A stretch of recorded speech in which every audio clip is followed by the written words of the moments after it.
With so many books in the world, how do you know which ones should you read? You probably don't want to waste your time reading books that give no value, that's why you should choose them wisely.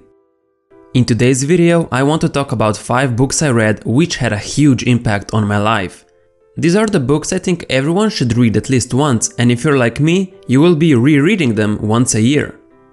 Let's jump right in. At number 1 we have Tools of Titans by Tim Ferriss. Imagine you could learn the tactics, routines and habits from over 200 world-class performers and have that information in your arm's reach. Tim Ferriss has a podcast where he invites some of the most successful people from all kinds of different fields. He interviews them about what steps they took and what habits they developed to have reached their success. However, each podcast episode is over 1 hour long, so Tim decided to put all the valuable knowledge from these interviews into a single book with over 600 pages. This book is like a cyclopedia of success and shouldn't be read from start to finish.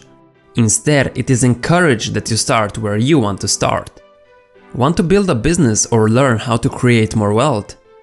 Hop to the wealth section and look for clues from millionaires or even billionaires. Looking to improve your fitness level? Open the health section and choose from dozens of experts. Basically, whatever problem you might be facing, there is a piece of advice in there to help you. You just need to look for the right page. Number 2. Mindset by Carol Dweck. Just how important is our mindset? Carol, who is a Stanford University professor, says it can be the difference between success and failure. I already did a summary on this book, but to sum it up quickly, she argues there are 2 mindsets people have, a growth mindset and a fixed mindset. To have a fixed mindset means to believe your basic abilities and intelligence are just fixed traits that can't be changed. It's thinking that if you're not good at science or creative work, it doesn't matter how much effort you put in, you'll always be bad at it. Growth mindset is quite the opposite. People with the growth mindset understand their abilities can be developed with hard work and perseverance. They are not afraid to make mistakes and actually learn from them. By showing you examples of both mindsets and where they can take you, Carol will reveal to you how to adopt the growth mindset. Number 3. Man's Search for Meaning by Viktor Frankl. This is an autobiographical story that takes part during the Second World War. Dr. Frankl is imprisoned in a concentration camp for 3 years and struggles under extreme living conditions. All of his clothes are taken away, his friends and family are killed, and he has to survive with a single piece of bread a day. He shows us how a man can be stripped of everything and still find meaning in life. Dr. Frankl says that everything can be taken from a man but one thing, the last of the human freedoms, to choose one's attitude in any given set of circumstances, to choose one's own way. Even though those hard conditions may suggest that the inmates were bound to act in certain ways, in the final analysis it becomes clear that the sort of person the prisoner became was a result of inner decision. This book will show you that you can find meaning in any kind of suffering, and it will make your problems feel really small. Number 4. Talent is Overrated by Jeffrey Colvin. How are world-class performers made? Do they possess special genes and have innate ability from the start? Research showed over and over that doesn't seem to be the case. If you believe in natural gifts and talent, then this book is something you should definitely look into. It will make you question society's beliefs about talent that were ingrained in us. Could what we see as talent actually only be the result of hard work?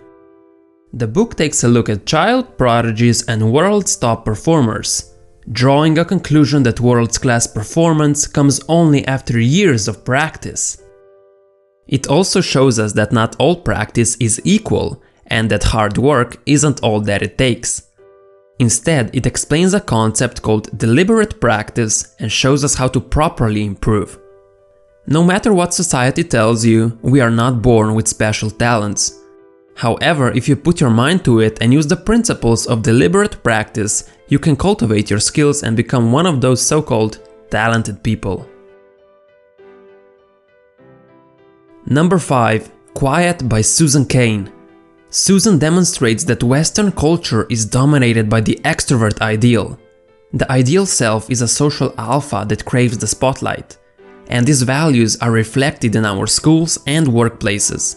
That's one of the reasons introverts feel out of place in today's society, since they have a more reserved personality. If you're an introvert, then this book should be added to your reading list ASAP. It will make you feel comfortable with who you are and realize that your personality trait is not something you should feel ashamed or guilty about. If you're an extrovert, then you should also read the book, since it will help you understand your fellow introverts better. After all, about half to a third of the population is introverted, even though it doesn't seem like it. That's because introverts have learned how to pass as extroverts just to fit in. However, in her book, Susan shows us how introversion can not only be a positive trait, but a superpower.